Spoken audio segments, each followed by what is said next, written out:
अब इंतजार करिए मार्च का।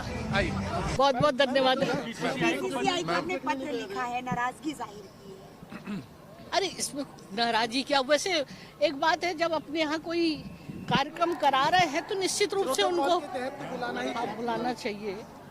अब ये तो व्यवहारिक होती है और पता नहीं अब जो भी परिस्थिति होगी उनका ध्यान तो आकर्षित करेंगे। शास्त्री धीरे और जिस तरीके से पब्लिसिटी बटोर रहे हैं, सनातन का झंडा बुलंद करने की बात करें, उनको लेकर तमाम विरोधाभास हो रहा है। कांग्रेस अलग कुछ कह रही है, बीजेपी अलग कुछ। आप कैसे देख रही हैं? कल आखिरी दिन आप भी जाएंगे क्या?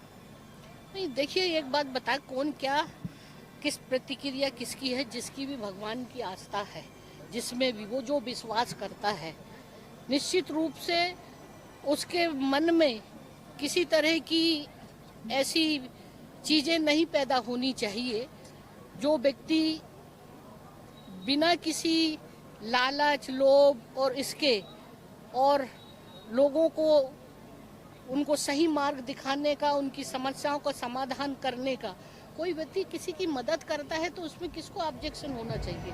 और मैं समझती हूँ कि मेरे पास भी राजभवन में हजारों लोग आते हैं, मैं उनकी समस्या सुनती और लोग कहते हैं कि मुझे कि राजनीति ना करे। अब उनके बारे में क्या कहें? किसी की समस्या को लेकर किसी का दुख सुनना और उसका समाधान कर देना, तो ये बताइए कि उसमें कौन सी ऐसी चीजें जो कर रहे हैं।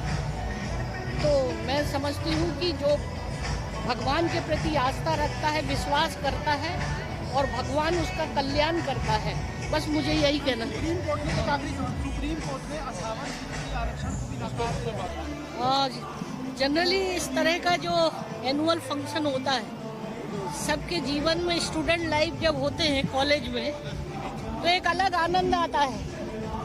और कभी कभी ये इस तरह से बहुत सारे लोगों को एक प्लेटफॉर्म मिलता है। और क्योंकि कॉलेज की स्टूडेंट लीडर थी मैं उस समय, और उस समय का जब कॉलेज का इलेक्शन होता था तो डायरेक्ट स्टूडेंट लोग चुनते थे। हालांकि मैं उस समय स्टूडेंट लीडर के साथ साथ सामाजिक कार्यों में भी मेरी रुचि रहती थी। एनएसएस, एनसीसी, स्काउट गाइड की सब मैं स्टूडेंट रही हूँ। तो ऐसे ही मैंने एक वाक्य सुनाया कि मेरा रोल था एक लेडी पागल नेता के रूप में, और पागल खाना उस नाटक का नाम था। और मैं इलेक्शन में खड़ी हुई थी, तब पब्लिक के बीच में कुछ डायलॉग बोलना था मुझे। तो एक डायलॉग याद है कि आप चुनाव जीतोगी तो सबसे पहले क्या काम करोगी। तो मेरा वहाँ पे ये कहना था कि सबसे पहले शमशान घाट बनाऊंगी। तो ऐसे बहुत सारी चीजें जो है उस जमाने की एक याद ताजी हो गई। और निश्चित रूप से इस तरह के प्लेटफॉर्म में काम करने से कॉन्फिडेंस डेवलप होता है, एक नेतृत्व की क्षमता, और यही चीजें हमें जीवन में आगे बढ़ने के लिए प्रेरित भी करती है। तो मैं आपको ये भी बता दूं, शायद आप नहीं जानते, हमने एक अभिनव मंच छिंदवाड़ा में एक संस्था बनाया था, जिसमें जो ऐसे कलाकार जिनको स्टेज नहीं मिलता था उनको आगे कैसे बढ़ाया जाए। तो हम एक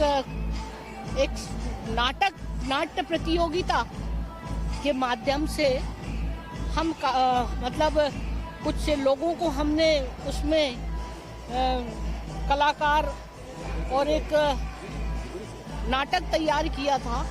और आपको ये भी बता दूं कि ऑल इंडिया एक कंपटीशन हुआ था चंडीगढ़ में, वो नाटक का नाम था सराय के बाहर।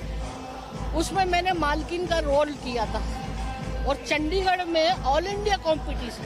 तो ऐसे 2-3 जगह ये सांस्कृतिक कार्यक्रमों में भी मुझे एक मतलब रुचि थी। अब पता नहीं जीवन का कैसा क्या रहा कि राजनीतिक क्षेत्र में आकर अब आपके